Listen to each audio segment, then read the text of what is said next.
নমস্কার বন্ধুরা, আজকে আপনাদের সঙ্গে আমি চানা মশলার রেসিপি শেয়ার করব। এই যে সেদ্ধ করে নিয়েছি চানাটাকে, আর সমস্ত নিয়ে নিয়েছি। একটু পনির দেব, পনির দিয়ে করব চানা মশলাটা। আর এখানে সেদ্ধ জলটা কাপে রেখেছি, কারণ এই জলটা দিয়েই করব, আলাদা কোনো জল দেব না।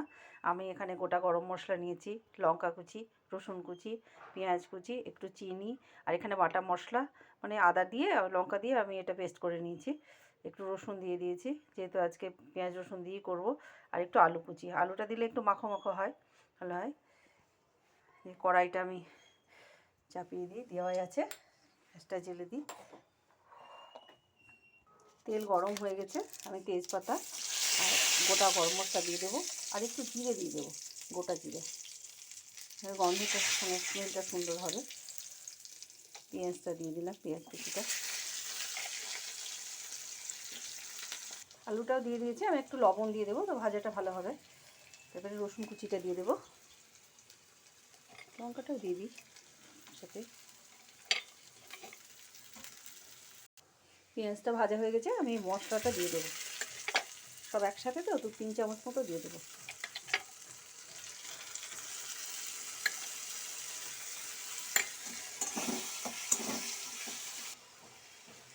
হলুদ, কষার সময় একটু চিনি দিলে কালারটা হয়, জানেন। আমি পরে না দিয়ে কষার সময় দিয়ে দিলাম চিনিটা।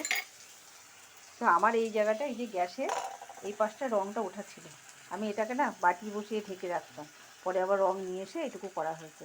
আমার মনের দুঃখটা আমি এইভাবেই ঢেকে রাখি। আমি সব সময় সবাইকে আমি বলতে চাই না, তবে আপনাদের সঙ্গে আমি শেয়ার করব। আপনারা যদি শুনতে চান শোনেন। তো জীবনে অনেক কষ্ট পেয়েছি, অনেক ওঠাপড়া দেখেছি, আবার ভগবান ঈশ্বর আবার সব ঠিকও করে দিয়েছেন।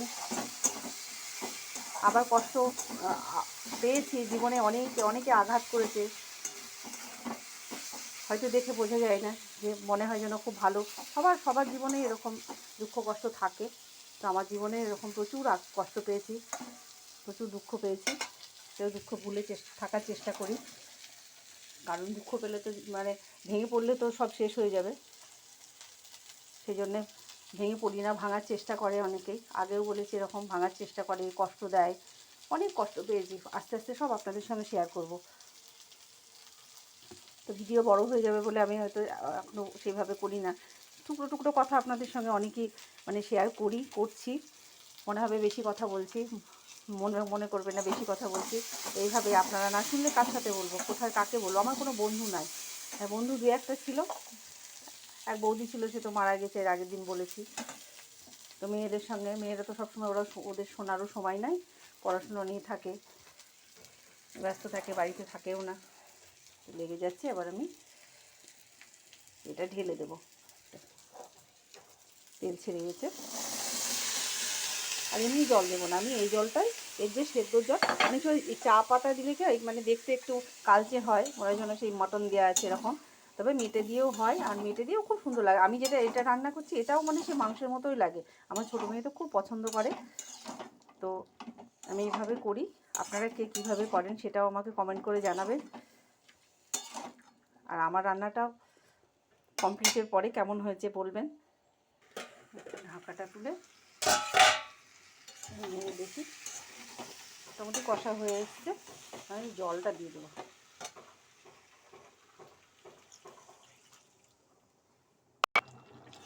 এটা হয়ে এসছে, আমি এবার ইয়েটা দিয়ে দেবো, পনিরটা।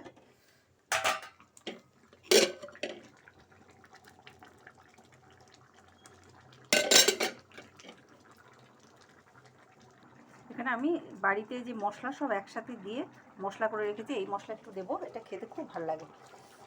আর একটু ঘি দিয়ে দেবো, ব্যাস কমপ্লিট। 1 চামচ ঘি দিয়ে দেবো নামানোর আগে, এবার নামিয়ে নেব। এটা যে মেটে দিলে, মাংসের কিমা দিলে যেমন খেতে হয় না, একদম ঠিক তেমনই খেতে হবে। আপনারাও করে দেখবেন। এটা নামিয়ে নিই।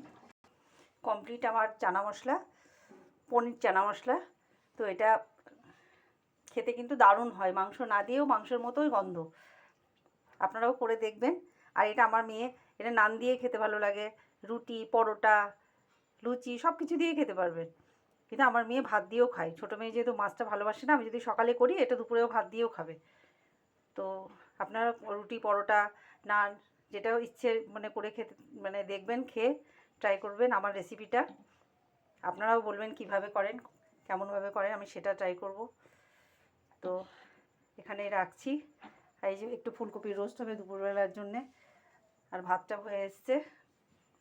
ভালো থাকবেন, লাইক কমেন্ট শেয়ার সাবস্ক্রাইব চাই, পাশে থাকবেন, ভালো থাকবেন। আমি একটু ভগবানে বিশ্বাসী, তো ওই বললাম অনেক কষ্ট পেয়েছি, এই যে কথা বলা শেষ করেও কথা শেষ করতে পারিনি আপনাদের সাথে কথা বলতে এসে। তো ঈশ্বরই আমার পাশে দাঁড়িয়েছে, যতবার আমি কষ্ট পেয়েছি, যতবার মানে আঘাত করেছে লোকে, ততবার আমাকে ঈশ্বরই মানে করেছে, মাথায় হাত রেখেছে। কথায় বলে না, যে হিন্দিতে বলে, আমি বাংলায় বলছি, ভগবানের দরজা দূরে কিন্তু অন্ধকার না। ঠিক একদিন না একদিন ঈশ্বর আমাকে মানে সব কষ্ট দূর করে আবার সেই আগের মতো সময় দিন ফিরিয়ে নিয়ে আসবে, এটা আমার বিশ্বাস। আপনারা ভালো থাকবেন, ভগবান আপনাদের ভালো রাখুক। হ্যাঁ, রাখছি। আবার পরে এক ভিডিওতে দেখা হবে।